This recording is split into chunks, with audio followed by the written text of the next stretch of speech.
warahmatullahi wabarakatuh. Alhamdulillahirabbil alamin. Wassalatu wassalamu ala asyrofil anbiya wal mursalin wa ala alihi wa sahbihi ajma'in. Amma ba'du. Segala puji hanya bagi Allah Rabb semesta alam.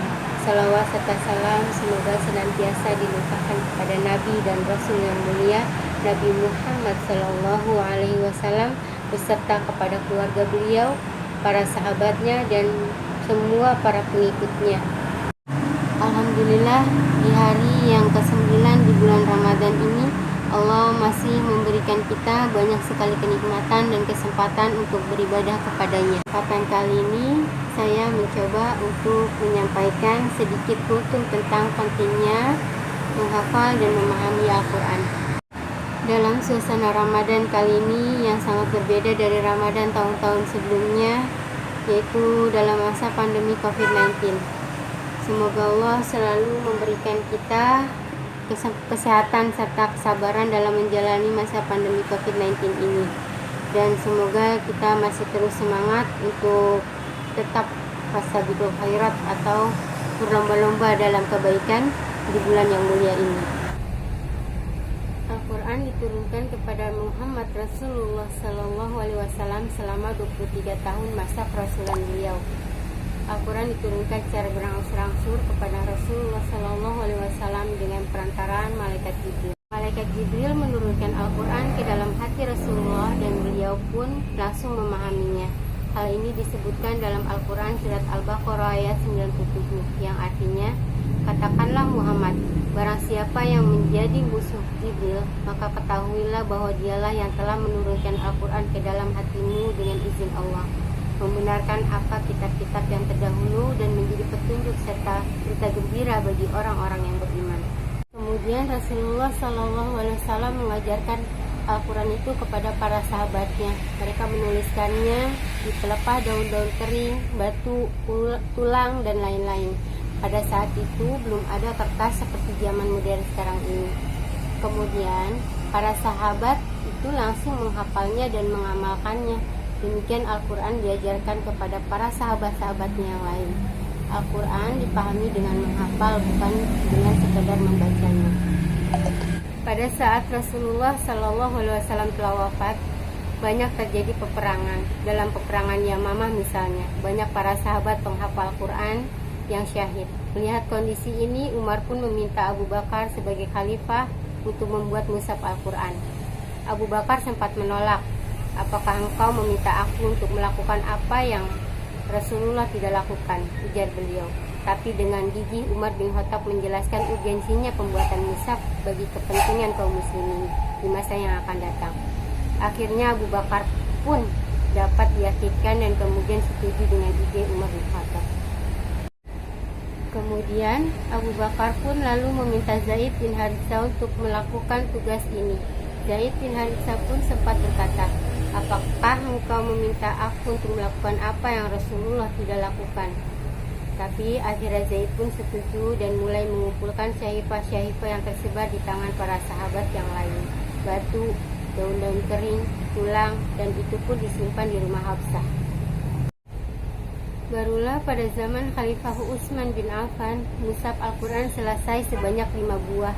Jadi pada saat itu para sahabat tabi'in dan tabi'in mempelajari Al-Quran dengan menghafal karena jumlah mushaf yang sangat sedikit. Bagaimana dengan kondisi zaman sekarang? Bila kita perhatikan di sekitar kita, di antara teman-teman kita dan keluarga kita, ada berapa persen di antara mereka yang hafal Al-Quran? Berapa persen yang sedang menghafal Al-Quran? Mungkin kita susah memberikan persentase karena dihitung dengan jari-jari tangan kita, belum tentu kenal semuanya. Kaum muslimin saat ini masih cukup berpuas diri dengan membaca mushaf Al-Quran dan tidak memahami maknanya. Padahal membaca Al-Quran baru langkah awal interaksi Al-Quran.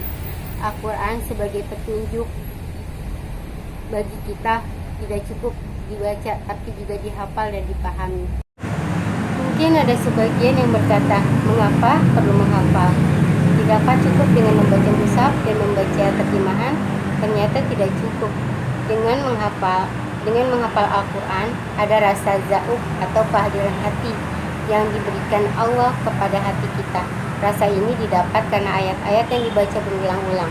Pengulangan kalam-kalam suci itulah yang menjadi makanan untuk hati dan sesuai dengan ayat di Al-Baqarah ayat 97 di atas. Al-Quran itu diturunkan di hati Nabi Muhammad SAW, bukan di akal pikiran beliau. Artinya, Al-Quran itu dikonsumsi atau makanan hati, bukan sekadar pikiran. Akan mengajarkan kepada kita pengetahuan melalui hati kita dengan perantaraan ilham, seperti yang difirmankan Allah Subhanahu wa taala dalam surat Asy-Syams ayat 8 sampai 10. A'udzu billahi minasyaitonir rajim. Bismillahirrahmanirrahim. Fa'alhamaha fujuraha wa taqwaha. Qad aflaha man zakkaha wa qad khaba man dassaha. Artinya, maka Allah mengilhamkan kepada jiwa itu jalan kefasikan dan ketakwaannya. Sesungguhnya beruntunglah orang yang mensucikan jiwa itu, dan sesungguhnya merugilah orang yang mengotorinya. Sebagai furqan atau pembeda mana-mana amal yang hak dan mana-mana amal yang batil. Seperti yang difirmankan dalam surat Al-Anfal ayat 29 yang artinya, hai orang-orang yang beriman, jika kamu bertakwa kepada Allah, kami akan memberikan kepadamu furqan, dan kami akan jauhkan dirimu dari kesalahan-kesalahanmu dan mengampuni dosa-dosamu. Dan Allah mempunyai karunia yang besar. Al-Quran juga sebagai petunjuk atau pedoman hidup bagi kita, kaum muslimin. Dalam surat Al-Baqarah ayat 2, Bismillahirrahmanirrahim. Dzalikal kitabul la raiba fihi hudal lil muttaqin. Artinya, kitab Al-Quran ini tidak ada keraguan kepadanya, petunjuk bagi mereka yang bertakwa. Al-Baqarah ayat 2. Jadi intinya Al-Quran adalah pedoman hidup, tapi hanya segelintir orang yang hafal dan paham Al-Quran. Bagaimana Al-Quran bisa menjadi pedoman hidup seorang muslim secara individual bila membaca dan memahaminya secara tuntas saja belum dilakukan. Maka dari itu, yuk mari sama-sama kita mencontohkan seperti yang diajarkan oleh Rasulullah dan para sahabatnya, membaca, menghafal dan memahami dan melaksanakan Al-Quran. Demikianlah renungan kita tentang Al-Quran. Semoga Allah memberikan taufik dan hidayahnya kepada kita semua, sehingga kita menjadi orang-orang yang mencintai Al-Quran, membacanya, menghafalkannya dan memahaminya, serta mengamalkannya di kehidupan sehari-hari. Semoga bermanfaat. Sampai di sini tutup saya hari ini. Assalamualaikum warahmatullahi wabarakatuh.